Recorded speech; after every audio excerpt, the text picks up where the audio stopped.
V എസിന്റെ ഓർമ്മകൾക്ക് ഇന്ന് ഒരാണ്ട് 2006-ലും 2011-ലും 2016-ലും ജനപ്രതിനിധിയായി പീരുമേടിന്റെ ശക്തമായ മുഖമായി നിയമസഭയിലുണ്ടായിരുന്ന ആളാണ് എസ് ബിജിമോൾ. അന്ന് മുഖ്യമന്ത്രിയായിരുന്ന സമയത്തും പ്രതിപക്ഷ നേതാവായിരുന്ന സമയത്തും ജനപ്രതിനിധിയായ ആളാണ്. ഇപ്പോൾ വി എസിന്റെ ഓർമ്മകൾ എങ്ങനെ അത് ഓർത്തെടുക്കുന്നു? പീരുമേട് MLA ആയിരുന്നു. ആ സമയത്താണ് പരിസര പ്രശ്നങ്ങളടക്കം ചൂണ്ടിക്കാട്ടി വലിയ സമരത്തിലേക്ക് പോയത്. വി എസ് എന്ന് പറയുന്നത് നമ്മളെ സംബന്ധിച്ചിടത്തോളം നമ്മുടെ മനസ്സിൽ തന്നെ ഒരു വലിയ ആവേശമാണ്. ഒരു കമ്മ്യൂണിസ്റ്റ് മുഖം എന്നുള്ള നിലയിലാണ് വി എസിനെ നമ്മൾ കാണുന്നത്. അതിൽ വിട്ടുവീഴ്ചയില്ലാത്ത നിലപാടുകൾ സ്വീകരിക്കുന്ന ഒരു കമ്മ്യൂണിസ്റ്റുകാരൻ എന്നുള്ള നിലയിൽ എന്നും ഒരു നല്ല ഓർമ്മയായിട്ട്, ഒരു നല്ല മാതൃകയായി നമുക്കൊക്കെ പിന്തുടരാൻ കഴിയുന്ന ഒരു മാതൃകയായിട്ട് വി എസ് നമ്മുടെ മനസ്സിലുണ്ട്. ഏത് സമര പോരാട്ടങ്ങളിലും വി എസിനെ ഒന്ന് വിളിച്ചാൽ മുന്നോട്ട് പൊക്കോ, ഞാൻ കൂടെ ഉണ്ട് എന്ന് പറയുന്നത്. മുല്ലപ്പെരിയാർ സമരത്തിലായാലും പെമ്പിള ഒരുമൈ സമരത്തിൽ ഞാൻ ആണ് അവിടെ നിന്നിട്ട് വി എസിനെ വിളിക്കുന്നത്. വി എസ് ഇങ്ങനെ പെമ്പിള ഒരുമൈ സമരത്തിലേക്ക് പോവാണ്. ഇപ്പം ആ സമരത്തിനകത്താണ് വി എസിനെ ഒന്ന് വരാൻ കഴിയുമോ? അപ്പോൾ എന്നോട് ചോദിച്ചത് എപ്പോഴാണ് എത്തേണ്ടതാണ് ചോദിച്ചത്. ഞാൻ പറഞ്ഞു നാളെ വരാനായിട്ട് വി എസിന് പറ്റുമോ? നാളെ വരാം. അപ്പം കാരണം അന്ന് അവരാരെയും ആ സമരത്തിനകത്തേക്ക് അവർ സ്വീകരിക്കുന്നുണ്ടായിരുന്നില്ല. ഞാനപ്പോൾ അവരോട് അവിടെ നിന്നുകൊണ്ട് തന്നെ ചോദിച്ചു, വി എസ് വന്നാൽ നിങ്ങൾക്ക് ഓക്കെ ആണോ എന്ന് ചോദിച്ചപ്പോൾ അവർ 100% എല്ലാ ആളുകളും ഒരുപോലെ വി എസ് അവർക്ക് ഓക്കെയാണ് എന്ന് പറയുന്ന പെമ്പിള ഒരുമൈ സമരത്തിൽ അവർ ഒന്നടങ്കം പറഞ്ഞു വി എസ് ഞങ്ങൾക്ക് ഓക്കെയാണ്. പിന്നീടാണ് ആ സമരം ശരിക്കും പറഞ്ഞാൽ ഗവൺമെന്റിന്റെ മുമ്പിലേക്ക് ഒരു ചർച്ചയ്ക്ക് പോലും അവർ തയ്യാറാകുന്നത് അവിടെ മുതലുള്ള ഒരു ഘട്ടത്തിലാണ്. അപ്പം വി എസ് എന്ന് പറയുന്നത് തന്നെ നമ്മളെ സംബന്ധിച്ചിടത്തോളം നമ്മുടെ മനസ്സിൽ വി എസ് അന്ന് 2011-ലൊക്കെ ആണെന്ന് തോന്നുന്നു നിങ്ങൾ കുറച്ചുകൂടെ പ്രതിപക്ഷ നിലയിലൊക്കെ നമുക്കറിയാം KM മാണിയുടെ ആ നിയമസഭയിലെ സമരം, അതൊക്കെ ആ ഓർമ്മകളൊക്കെ എങ്ങനെയായിരുന്നു നേതൃത്വം എന്ന നിലയിൽ? വി എസ് ഇന്നലെ ഇപ്പം നമ്മുടെ പിള്ളേരുടെ സമരത്തിൽ ഗ്രനേഡ് എറിയും അതുപോലെ തന്നെ ടിയർ ഗ്യാസ് പ്രയോഗിക്കുകയും ഒക്കെ ചെയ്യുമ്പോൾ ആ ഒരു ആൾക്കൂട്ടത്തിൽ പെട്ടുപോയ ആളുകളാണ് ഞങ്ങൾ. വി എസിന്റെ അടുത്തേക്ക് ആ ഒരു സമര പ്രതിപക്ഷത്ത് നിൽക്കുന്ന സമയത്താണ് വി എസിന്റെ അടുത്തേക്കാണ് ഒരു ടിയർ ഗ്യാസ് എറിയുന്നത് വന്ന് വീഴുന്നത്. വളരെ കൂളായിട്ട് നിന്നിട്ടാണ് വി എസ് അതിനെ ഫേസ് ചെയ്യുന്നത്.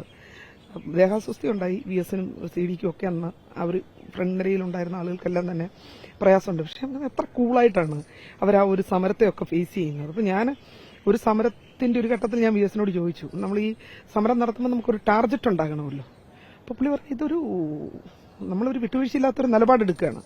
അഴിമതിക്കെതിരെ നമ്മൾ നടത്തുന്ന ഒരു സമരം എന്നുള്ള നിലയിൽ വേണം നമ്മളിതിനെ കാണാൻ. സമരത്തിന്റെ ജയം പരാജയം എന്നുള്ളതല്ല, സമരത്തിൽ ജയിക്കാൻ പരാജയപ്പെടുക എന്നുള്ളതല്ല, ഒരു വിഷയം ഡിബേറ്റായി ജനങ്ങളുടെ മുമ്പിലേക്ക് കൊണ്ടുപോവുക എന്നുള്ളതാണ്. നല്ല ചർച്ചകൾ ഉണ്ടാകണം, നല്ല സംവാദങ്ങൾ ഉണ്ടാകണം. അങ്ങനെ നല്ല ചർച്ചയും സംവാദങ്ങളും ഉണ്ടാകുമ്പോഴാണ് ഒരാശയം സ്ഫുടം ചെയ്യപ്പെടുക. അപ്പം വി എസിനെ സംബന്ധിച്ചിടത്തോളം ഞാൻ ആ നിയമസഭയിലെ സമരത്തിനകത്ത് ഓർക്കുന്നുണ്ട്.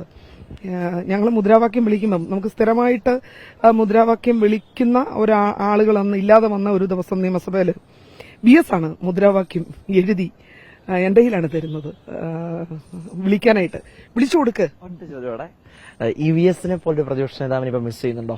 പിന്നെ തീർച്ചയായിട്ടും പ്രതിപക്ഷ നേതാവ് എന്നുള്ള നിലയിലല്ല, ഒരു നല്ല കമ്മ്യൂണിസ്റ്റ് എന്നുള്ള നിലയിൽ, മുഖ്യമന്ത്രി എന്നുള്ള നിലയിലോ പ്രതിപക്ഷ നേതാവ് എന്നുള്ള നിലയിലല്ല, ഏതൊരു കമ്മ്യൂണിസ്റ്റുകാരന്റെയും മനസ്സിൽ എന്നും ഒരു ആവേശം ഉണ്ടാക്കുന്ന ഓർമ്മകളാണ് സഖാവ് വി എസിന്റെ ഓർമ്മകൾ.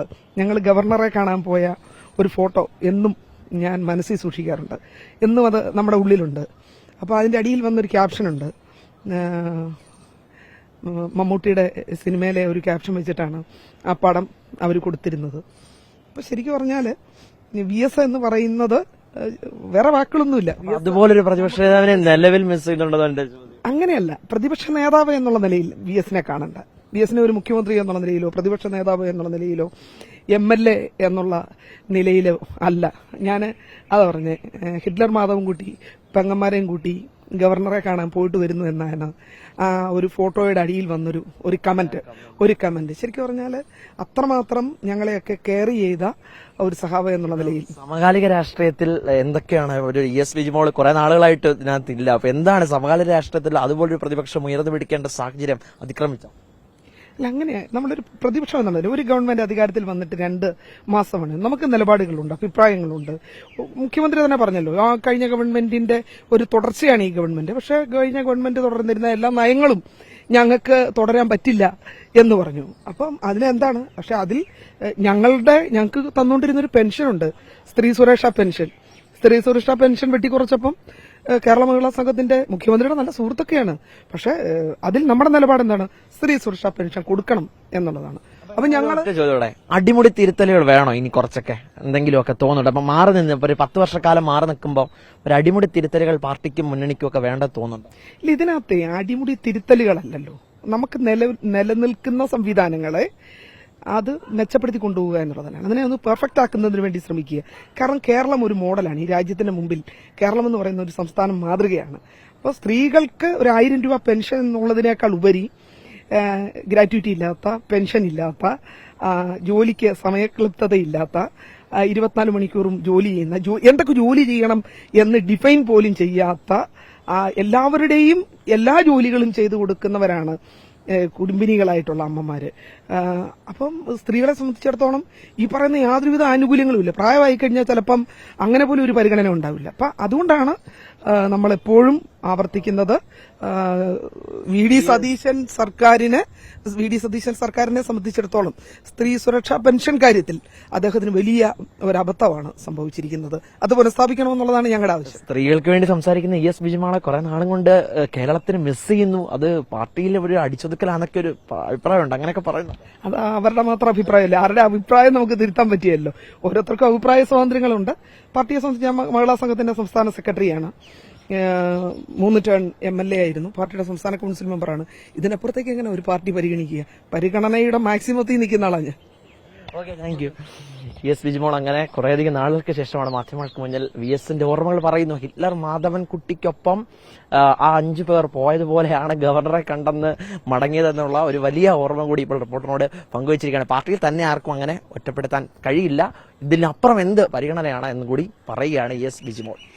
വീഡിയോ ജേർണലിസ്റ്റ് കണ്ണൻ പ്രസന്നൊപ്പം റിപ്പോർട്ടർ വൈസ് അഭിനന്ദ്, ഇൻ റിപ്പോർട്ടർ, ദില്ലി.